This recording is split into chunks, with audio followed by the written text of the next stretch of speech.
అభివందనం యూట్యూబ్ ఔత్సాహికులు, welcome back to Shiva vlogs. Friends, కాకతీయులు నిర్మించిన దేవాలయాన్ని చూపించే క్రమంలో నరసింహులపేట మండలం బొజ్జన్నపేట అనే ఒక ఊరిలో ఒక పెద్ద మర్రి చెట్టు సుమారు 10 గుంటల విస్తీర్ణంలో నాజూకైన ఊడలతో పరుచుకొని ఉంది.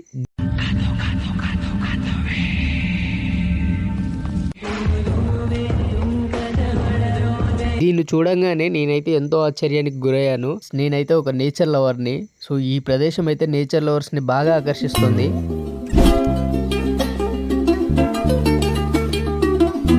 మర్రి చెట్టు విషయానికి వస్తే పురాణాల్లో కూడా మర్రి చెట్టుకి ప్రత్యేకమైన స్థానం ఉంది. మర్రి చెట్టు దైవశాస్త్రానికి మరియు తంత్రశాస్త్రానికి అనుకూలం అన్నట్టు. ఫ్రెండ్స్, నా చిన్నప్పుడు జరిగిన ఒక సంఘటన అదేంటంటే, మా స్కూల్ ఎదురుగా ఒక పెద్ద మర్రి చెట్టు ఉంటుండే. ఆ చెట్టు కొమ్మకి ఒక 1/2 ఫీట్ అంతా రంధ్రం చేసి ఒక తాంత్రిక పూజ ఎవరో చేశారు. విచిత్రం ఏంటో కానీ అది ఒక్క కొమ్మ మాత్రం భయంకరంగా ఎండిపోయి ఉండేది ఫ్రెండ్స్. మిగతా కొమ్మలు మాత్రం పచ్చగా ఉండేవి. అప్పట్లో ఈ టాపిక్ మాత్రం ఊరిలో పెద్ద డిస్కషన్ అని చెప్పొచ్చు. ఊరు మొత్తం భయపడిపోయేది. మేమైతే కొన్ని డేస్ స్కూల్కి వెళ్ళడానికే భయపడేది తెలుసా. ఎందుకంటే ఆ చెట్టు ఉండేది మా స్కూల్ ముందు. మరి ఒక తాంత్రిక పూజలు చేసే వ్యక్తి మర్రి చెట్టు మీద చేసిన ఏ ప్రయోగమైనా సరే ఖచ్చితంగా పనిచేసేదని చెప్పుకుంటుంటే విన్నాను.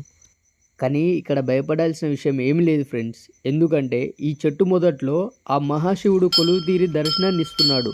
ఆయన్ని చూసినాక నాలో పాజిటివ్ వైబ్స్ అయితే జనరేట్ అయ్యాయి. మీరు దర్శించుకోండి ఆ శివయ్యని.